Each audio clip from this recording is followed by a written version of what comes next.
વડોદરાની વાત કરીએ। વડોદરામાં 16 મકાન અને 6 ખુલ્લા પ્લોટની આકારણીનું કૌભાંડ સામે આવ્યું છે। જી હા, શહેરના કરોડિયા વિસ્તારથી આ પોરું કૌભાંડ સામે આવ્યું છે।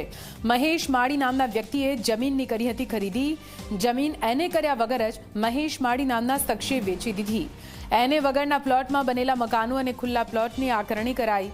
વોર્ડ નંબર 8ના ભાજપના મહામંત્રી પર લાગ્યા છે ગંભીર આરોપ। મહામંત્રી વિજય ચાવડા અને ભાજપના કાર્યકર પર આરોપ લાગ્યા છે। જમીન અપાવ્યા અને આકારણી પણ કરાવી આપ્યાનો આરોપ છે।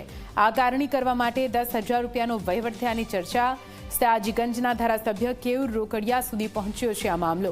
એમએલએ મહાનગરપાલિકાના અધિકારીઓને તપાસની સૂચના આપી છે। તપાસ બાદ તમામ મકાન અને પ્લોટની આકારણી રદ કરી દેવાઈ છે। આપને જણાવી દઈએ, છેલ્લા દોઢ મહિનાથી ચાલતી તપાસમાં હજુ સુધી કોઈ નક્કર કાર્યવાહી સામે નથી આવી।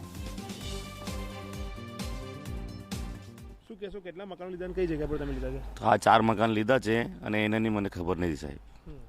તો શું કહેશો, હવે આટલો બધો વિવાદ આવ્યો છે કે એને વગર મકાન બની ગયા? તો એ પેલા મકાન જમીન માલિકે કે એને કરાવીને પછી તમારે આકારણી કરીશ।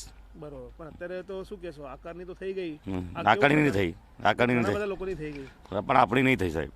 બધાને લીધા છે, મેં બી લઈ લીધા સાહેબ। તો કેટલા રૂપિયા તમે આપ્યા હતા મકાન દીઠ? વધારે નહીં, એટલે 7 લાખ રૂપિયા ખાલી એક મકાન?